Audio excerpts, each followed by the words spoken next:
You can make the most tasteful food in the world. You throw it on a platter and nobody will eat it. Because half of what we see when we eat is our senses. And if it's presented beautifully, then our appetite increases. I had a cook once where I lived, where 10 minutes before dinner was to be served, she ran out to the store to buy parsley because she wanted it to decorate the beef. Obviously, dinner was late.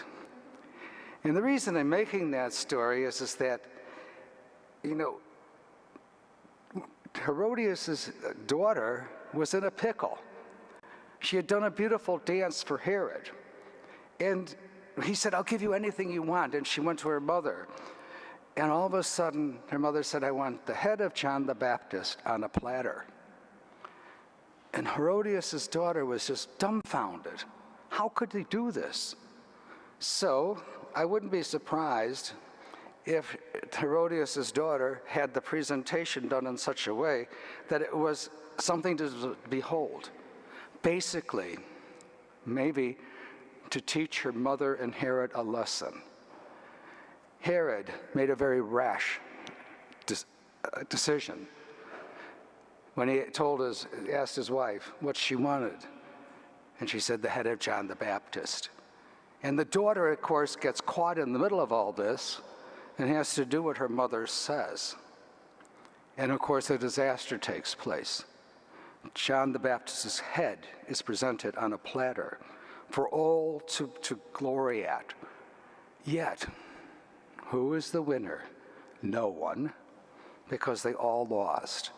And I think a lesson we might make from this is that be careful what we ask for in a moment of passion. Be careful what we decide to do in a moment of rage or fear, or in the case of Herodias, in jealousy. Decisions have consequences. And that's why John the Baptist's head ended up on a platter. It wasn't delightful. It was a tragedy. But it was a foretelling of what was going to happen to Jesus. His head was not on a platter. He was crucified. But both of them, John the Baptist is with the Lord in heaven. And of course, Jesus rose from the dead. So be careful what we ask for. We may get it. Thank you for joining us today.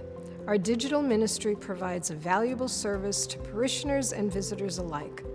Daily and Sunday Mass, funerals, weddings, and fireside chats, among other things, can be seen locally, throughout the country, and even the world, in real time or at one's convenience. If you would like to support this effort, please go to olphglenview.org. Click on the gold donate button and then the Sunday giving icon to make a contribution on our secure online giving portal. We sincerely appreciate your past and ongoing support. Thank you for helping us continue this ministry. God bless.